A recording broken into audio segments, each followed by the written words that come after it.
I'm Christine Stavropoulos. Κι εγώ, ο Νίκος Σαμίδης. Maybe you were born in Athens. Or maybe you're Yawis. Ίσως μεγάλωσες μιλώντας σου ελληνικά. Ή ίσως είσαι το ξαδελφάκι που φεύγει για Ντουμπάι για δουλειά για 1 χρόνο μόνο. Wherever you are in the world, if Greece lives in your heart. Αυτό το ταξίδι είναι για σένα. Φύγαμε. Hi everybody. Welcome to the second episode of the Greek Podyssey. Nico, I'm back from Greece. Are you excited to see me? Of course I am. Yeah. Always. I'm always excited seeing you. I've come back to this huge twirly moustache. Yeah, I'm preparing myself for next year's vacation in Greece because I'm going to Crete, so I need my mustache to be equivalent to my co-villagers. I like it. I love it. I like it a lot. Thank you very much. I like you as well. Now you came back tanned and so refreshed. And yes, you're tanned? looking good. You're looking good. I had the best time. I'm sure about it, that you had the best time. Who doesn't? My holidays tend to be a little bit different because I immerse myself into όπως λέμε στην καθημερινότητα, and I met a lot of interesting people. I don't do the classic touristy stuff where I go to the big beach bars. I'm a little bit more undercover, a bit of low key. You are undercover, low key, doing interviews in the street, and you telling me that you're undercover and low key. Anyway, we'll get into that a bit later on. Okay. Do you want to recap on season 1 a little bit? Like, what was your favorite episode? Wow, that's a very good question. I can't pick one. I think there were a few. I really enjoyed the Promised Brides.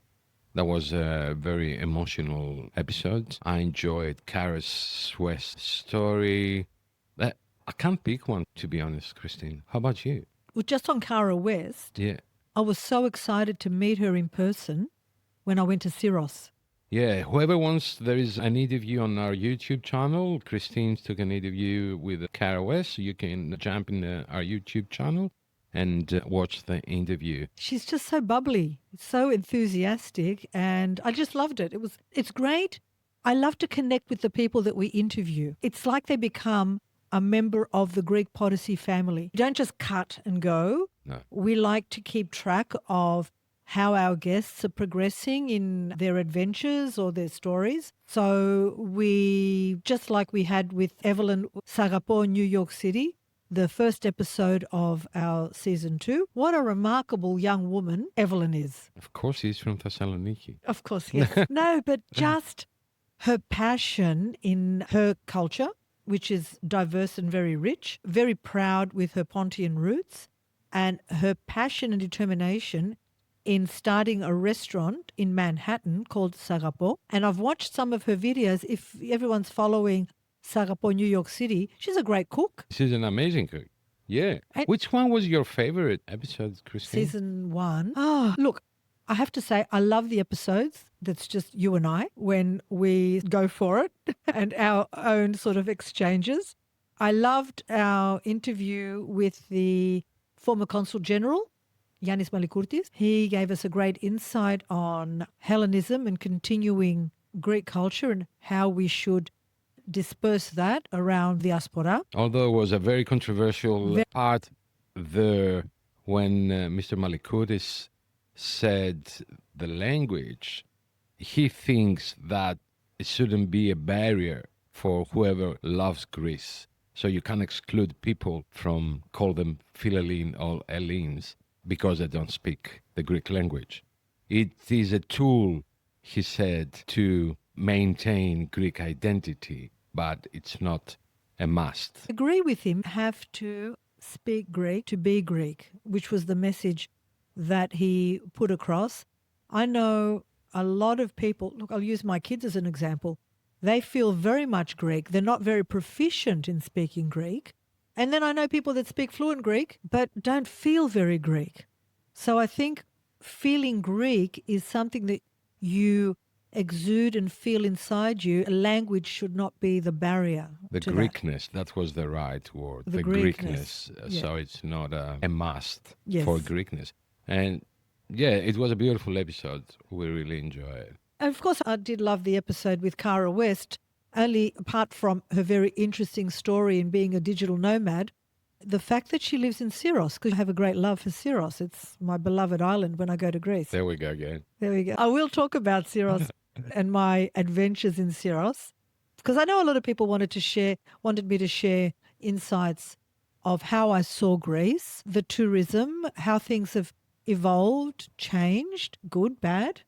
There is a lot of geopolitics happening around the world that obviously is impacting on everyday life in Greece as well. So there's a whole melting pot of circumstances. I agree. I agree. And so we're getting ready to continue the season 2.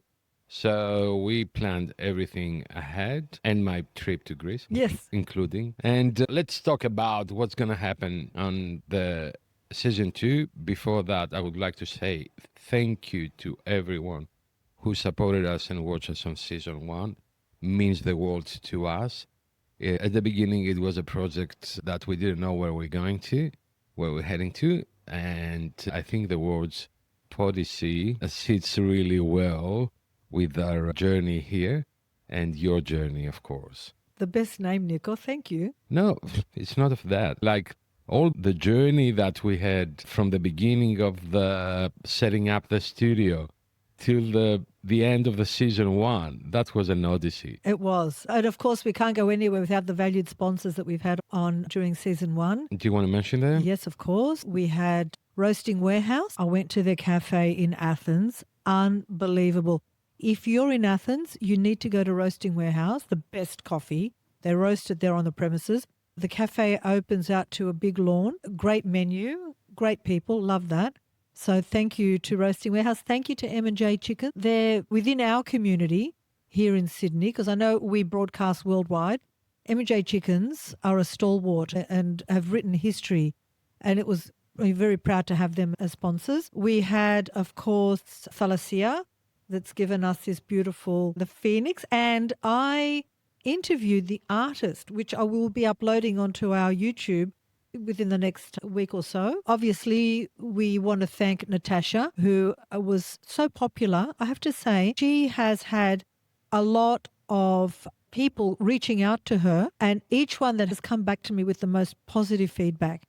She's very diligent, efficient, on time. She goes way over and above what any lawyer would do. She literally picks herself up and goes and gets the job done. Thank you to Natasha. Thank you to Safor Designs for the woodworking. Look her up on her Instagram, Safor Designs. Safor, as we know, is a famous Greek poetess, and she made this for us, and she makes a lot of amazing things. Look her up on her Instagram. And let me say a big thank to Mytilenian Brotherhood for providing us the space to host our podcast. Thank you very much from the deepest of our heart. And of course, the Greek City Times that doing articles and helping us promote our podcast on their magazine, e-magazine. Who else? I think that's the main crew from the season 1.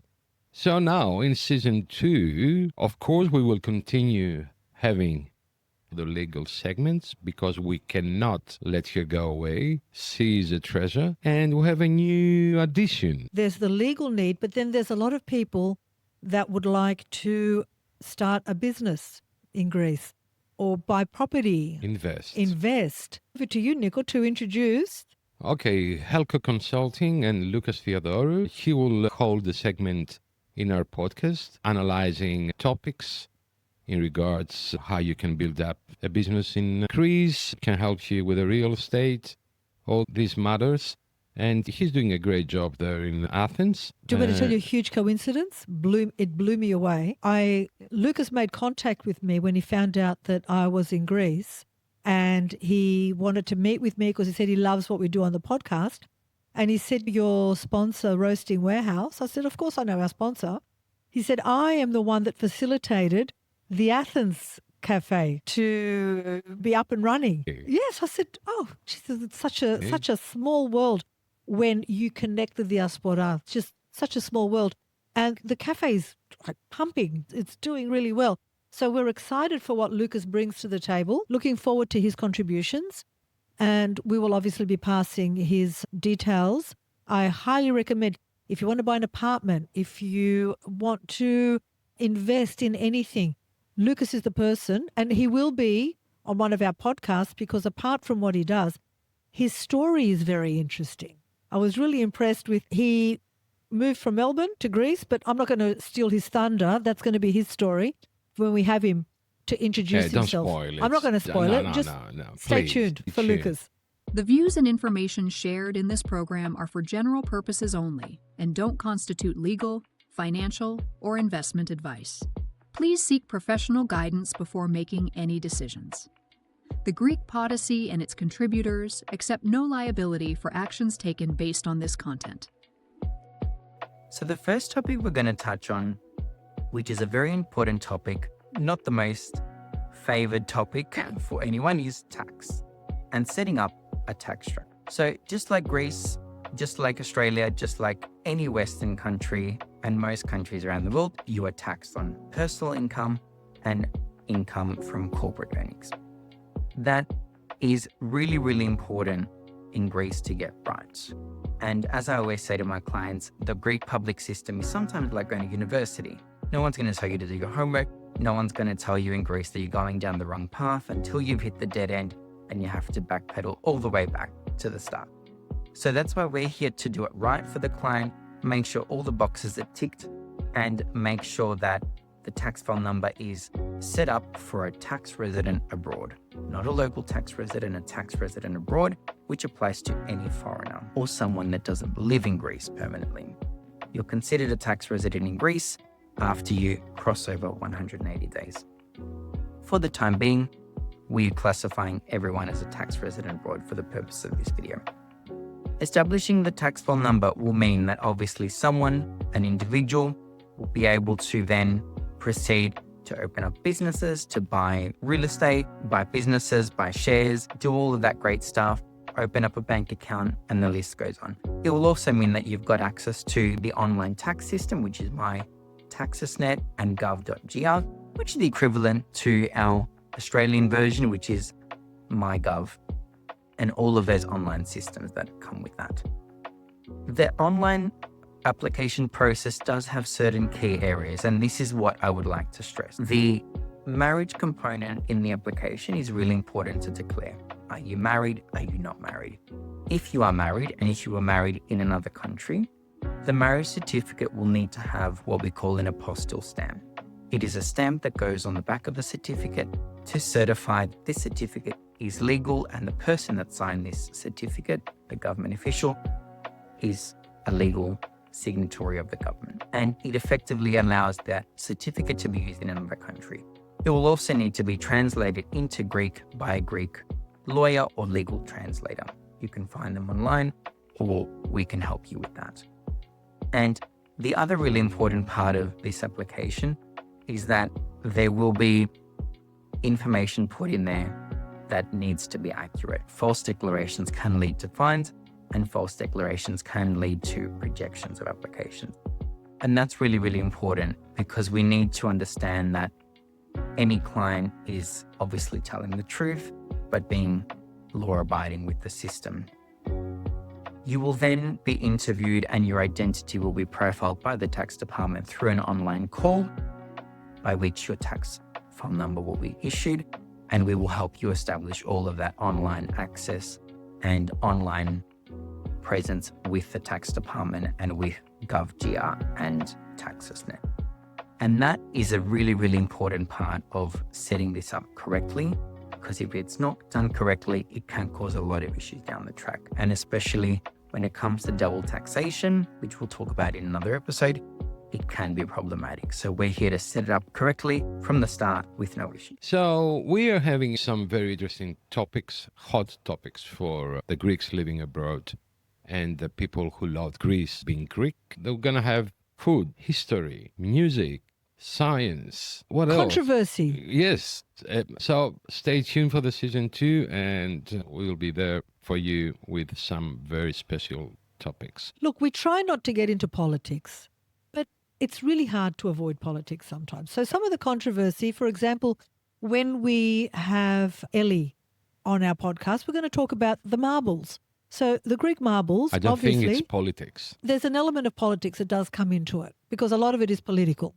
So we're not talking about political parties, but we're talking about a political situation. Okay, so we'll touch on that when we also will be doing a couple of lives, which we didn't do in the first season. Of course. So we have many guests, but mostly our interaction with my beautiful pinky co-host, Christine. Look at that smile. And We have fun though, Nico. of course.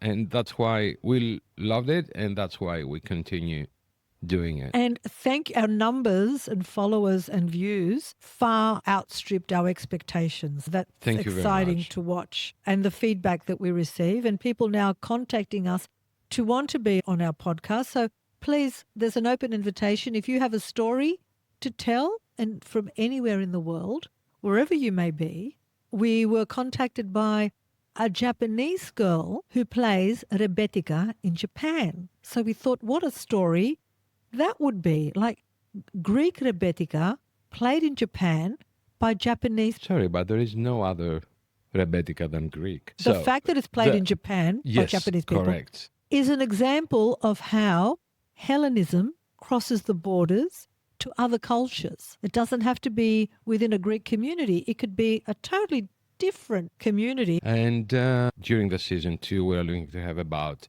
11, 12 episodes. And hopefully here in Australia will be the beginning of summer or middle summer anyway.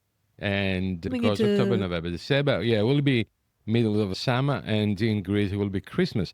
So we'll It'll be be Christmas able... here too. Yeah, the real one. Oh, yeah. The real Christmas, not the hot one. And so we will be able to celebrate Christmas together, and that's very exciting for me.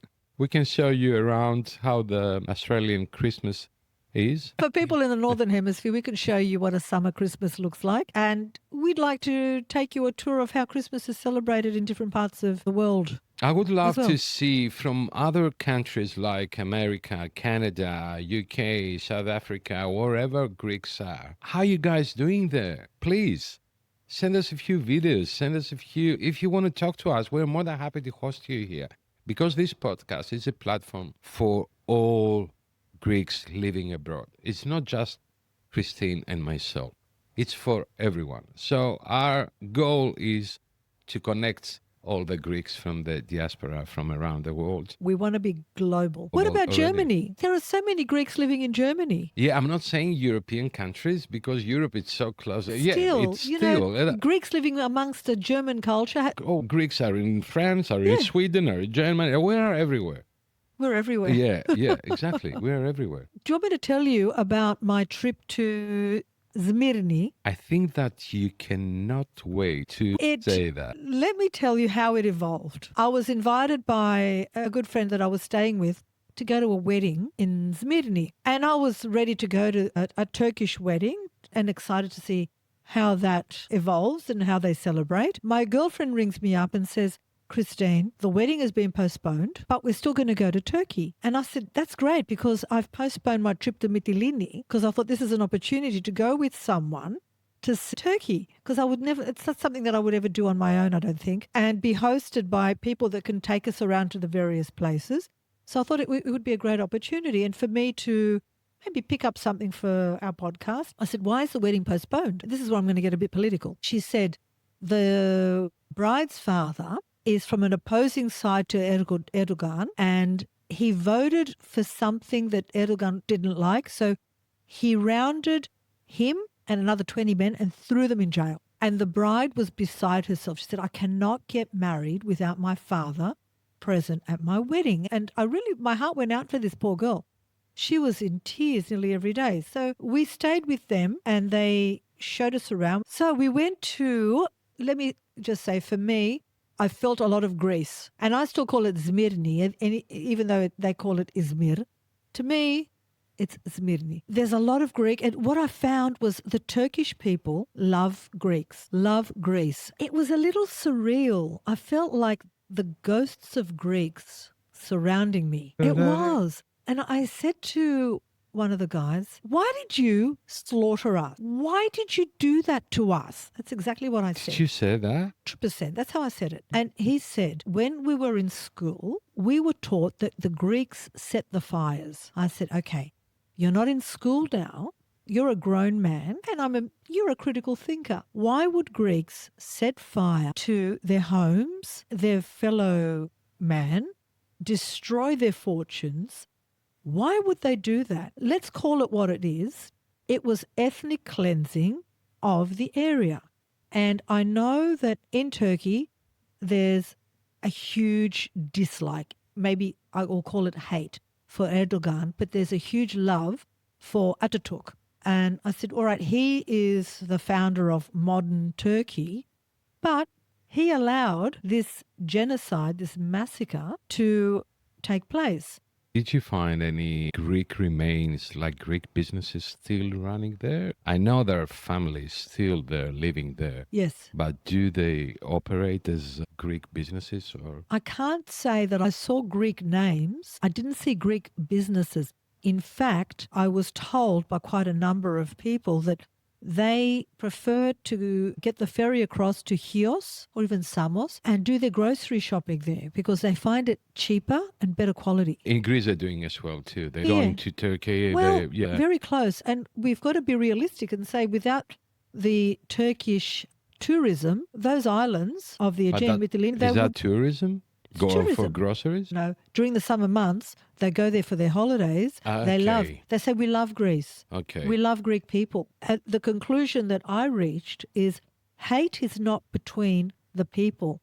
It's governments that create the division and the controversy. 100%, 1,000%. I felt nothing but love and hospitality when I was there. To be honest, I've visited Bosporus twice. I had a similar experience with you. Everyone was so friendly and welcoming us. And I was questioning myself. I said, like, why I had this idea before? And then, because I was 19, 20 when that happened, and then I realized what you said, that the common people, like the people living every day their lives, they have nothing to split with the Greeks or to argue with. What's happening now, it's all politics and games. We had a lot of fun.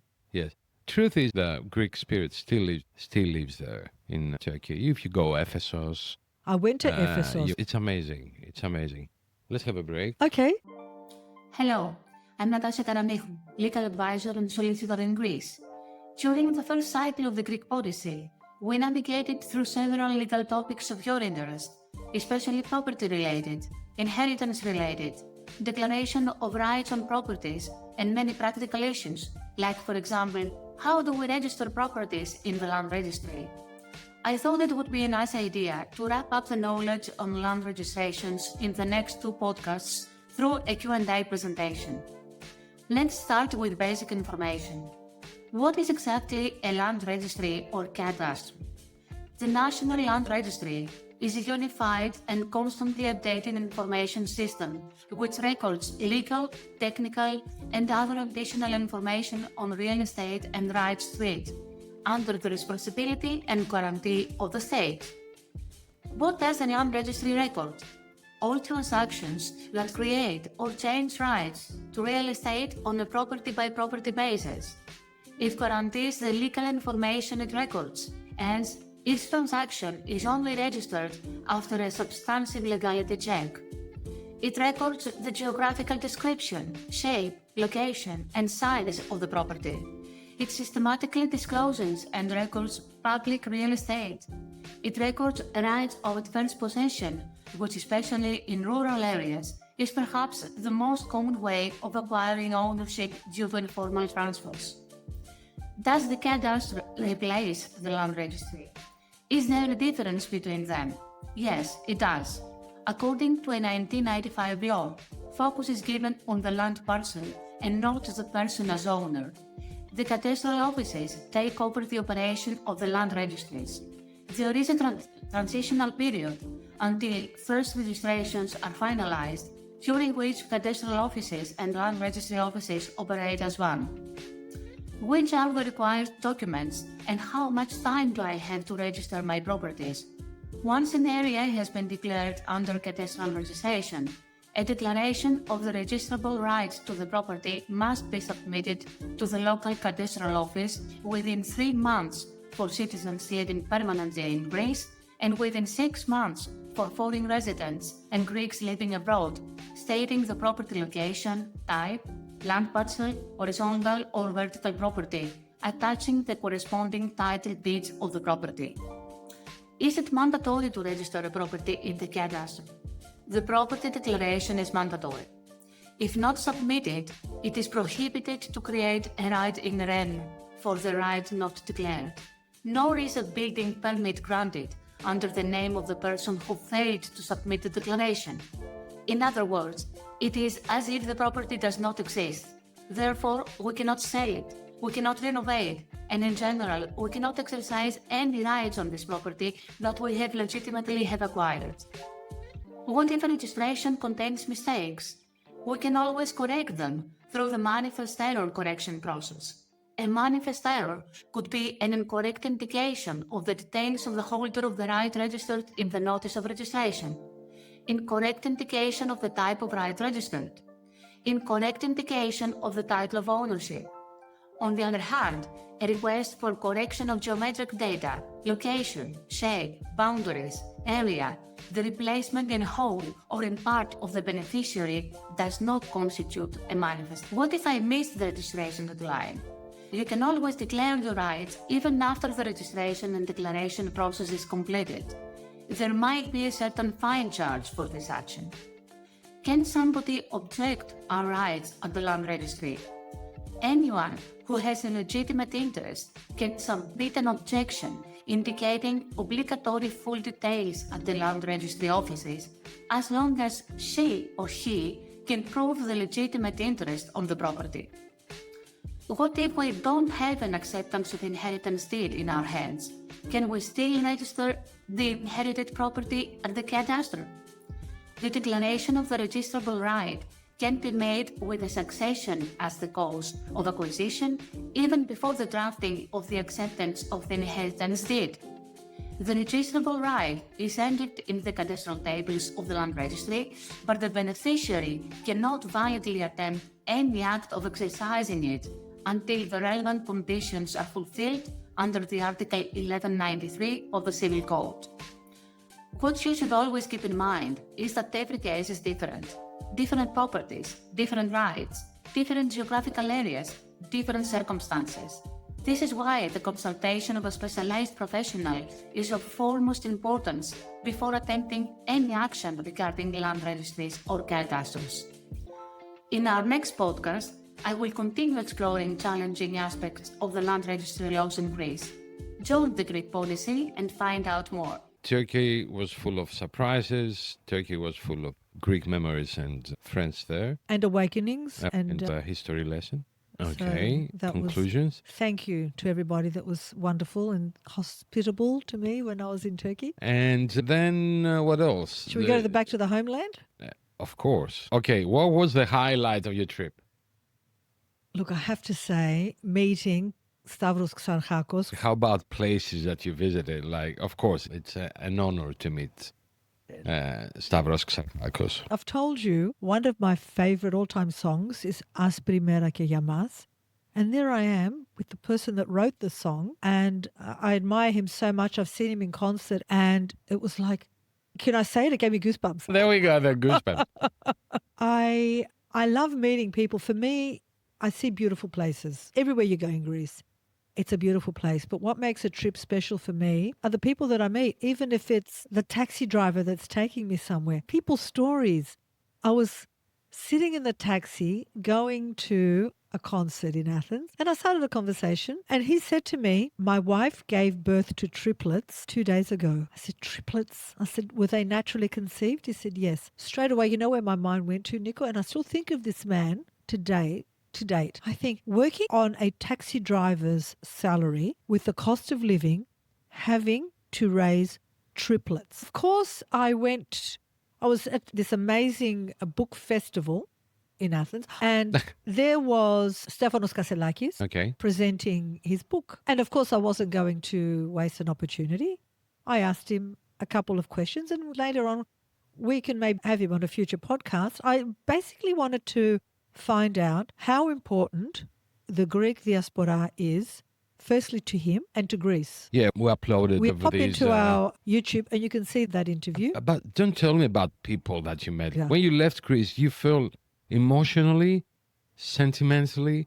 I always feel full because I feel my time when I'm there. With people. With people are what make, like, people is what we deal with here on this podcast. Have to meet people, because how else are we going to find stories? Do you know what you want? I want you to tell for the bakery shop in Syros and the guy who was selling the bread. I'm coming to that. That's I want true people. Okay. I don't want celebrities. Hold on, I told you about a taxi driver. The taxi driver was the first guy. Yeah, I agree. Syros is a very special island. It is I consider it, apart from Athens, the cultural capital of all the islands. It is. We've mentioned about 5-10 times So- this, but this is But I have to keep reinforcing it. I land in Syros. I check in to where I was staying, and in the platia, in front of the council, the beautiful white marble paved platia, they were having a dance symposium from dance groups from around Greece. There was from Germany and even Turkey. So they have this parade where the port is in all their regalia, all the beautiful costumes. It was so festive. The Greeks danced. And then the Turkish dance group, this also was a wow moment. There's a Turkish dance school of Turkish youth learning Greek dances. And then we watched all these amazing dancers. Of course, the Cretan dancers and the Pontian dancers was called up, young, old, no matter what background. So then I went to a traditional music night in Syros. So I enjoyed that under the full moon when we had the red moon. So you leave Syros, you go down, and there's a rock concert in the platia. it's full of arts and culture. And during the day, you go the fresh vegetable market, the spice market, the fish market. It's just an explosion of the... Let's go to, you went to Andros. It was Andros, your first Yes, destination? I went Yeah, I Andros. went to Andros, but it was nothing special. No, Andros is a beautiful island. Of course it is. It's a beautiful island. Beautiful beaches. It is the quiet, I call it the quiet gem of the Cyclades. Andros is a gem in the Cyclades. It has more greenery than some of the other islands. And I love Andros. I try to get there every time I go. Do you want me to take you to Athens? Do you want to travel to course. Athens? Yeah, now? go. Take it there. You went to Athens. Okay, I stayed at Thysio, and I would walk down the Sopezodromo and just have that majestic view of the Acropolis, which to me, it's the most beautiful view in the world. What I noticed, Nico, the shops were empty. People aren't spending money. The tourists were not spending money. They would line up. There'd be a line around the block. So people are happy to just grab a tilichton and walk around. Grab a gyro. But the souvenir shops, the clothing shops, I struggled to find people. And I really felt for the shop owners because they make most of their money during the summer season. And I've reached the conclusion that there's this theory that Greece is based on high tourism. But that also has a negative because the more tourism you have, it raises prices of everything, which then has a detrimental effect on local Greeks because it prices them out of their own country. And here's a topic that we'll include in the second season. Is over-tourism beneficial, really beneficial for Greece? And that's something that we will discuss in the future episodes of the season 2, along with, as we said, some beautiful guests and other topics. And let's continue your trip. Then after that, you went to Syros. Is that correct? This The is I last- went to. I finished up in. You went to in Turkey. Athens. You went to Turkey. Then, you see, I Patra. know your movements. You went to Patra, of course, with I our stayed in- friend there. And you stayed there for how many days? Sathopirgo. How many days? I stayed about a week. There was a time the fires were on there. Yes. But you were far away from there. Where I was in Sathopirgo, which is a beautiful, quaint little fishing village, very authentic. We couldn't even smell the fires. They were raging all around us. We had friends in Patra that were there watching their homes, wiping ash from their balconies. It was a very dramatic time. Fires during summertime in Greece, it's a very bad thing happening. And we had some really bad fires the last years in Greece. And that's And very common now, more very common. sad and destroys, I think it destroys Greece. It does. I heard a lot of heartbreaking stories. There's no point in going into them. You all know the tragedies of fires and loss and obviously animal life as well. Of course. It was all very tragic. But all in all, I went to Irodio again and I saw, but it was blues, jazz and tango. It was wonderful. Okay. Absolutely loved it. Under the moon, it was just a dream. You went to Kazatsidis' concert. Oh, Kalimarmaro. That for me was a very touching. I really connected to that concert because Kazatsidis is a refugee from Pontian. He was a friend of mine. And when he came to Australia in the 70s, he actually came to visit my dad. He came to Elwood. So I connected with a lot of what was said and portrayed on the history of Oxyrizomos. When you're uprooted from your homeland, you suffered racism from people of your own background, leaving your family behind, starting again, and then the next wave, which was leaving Greece to go to another foreign land, to start again. And all that was said through music. And music is the language of life, the language of the soul. It tells a story. And it all touches us in different ways. And I was very moved by that concert. And of course, the lineup of talent was extraordinary. Yeah, of course. It was very successful. And it was organized from the organization Όλοι Μαζί Μπορούμε, which is doing an amazing work in Greece. And yeah, last year's was Adonis Vardi's tribute with Yanni Vardi and other artists. This year was Kazatsidis' tribute. I would love to have them in our show. Talk about Όλοι Μαζί Μπορούμε and what they do during all these years. And then after that... I feel blessed. I'm very blessed to have had these experiences. And particularly because Irodio is closing down for 3 years for renovations. So I really had to squeeze that last concert in before it shut down for 3 years. And I did. Tick, yes. I'll take it next year. I did go to Egina for a day. Yeah, but that's okay. Needed my pistachio fix. Had to go to the pistachio island. Nice. Yes. And you came back full of energy for the season 2 of the Greek Podyssey, which is a good thing. I can see the sparkle in your eye. Can I give you something that I haven't told you? Yes. I'm toying with the idea of going to Greece for New Year's Eve. Are you okay with that? That's great. I'm happy for you. If you can do it. Not for long. Maybe 2 weeks. 3. Go for a month. No. 3 is okay. We'll finish here the podcast of season 2. Then you're going to have a gap between the season 2 and 3. You can visit there. I love Athens in winter. We said it so many times. Athens is a 12-month destination. You can't go wrong. Nico, when you come back, it's a real adjustment. It's a real paradigm. It's an adjustment because you're in Athens. There's something every day. Yeah. 3 times a day, 4 times a day, whatever you want. You come here and you've just got to conform back to... We don't have that. Let's be honest. We don't have that. I don't know. Tell us where you come from. Do you have that in New York? Do you have that in LA? What is everyday life for you like in where you live? In Sydney, it's a little bit stoic.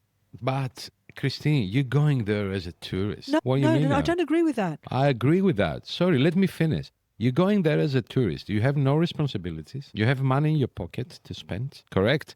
And you are by yourself. No grandkids. You're free spirit there. You're going to have a good time. Okay, assuming I have all those things here, I don't have those choices. It's all about choices. Okay, that's my point.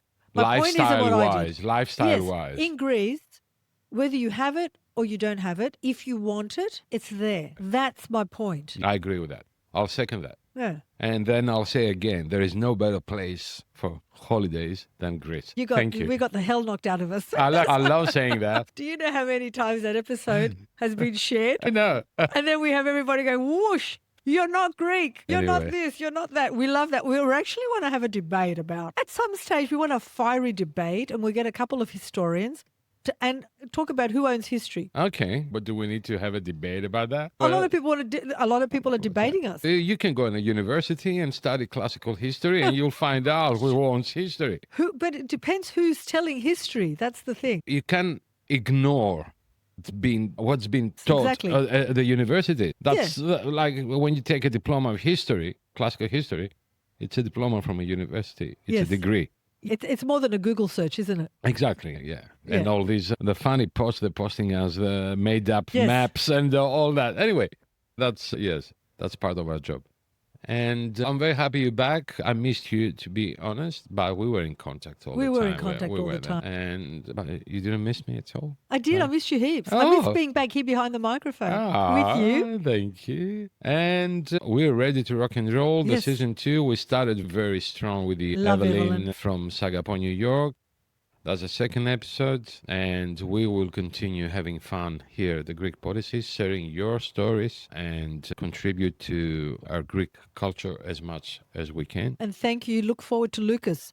He's got some good tips and he's going to help you with any investment you have. If you want to buy an apartment, just take the worry out of it. Have someone there that's going to go look at it and facilitate it for you. So, looking forward for the episode 3, Yes, and we're back. we're back. Back with a vengeance.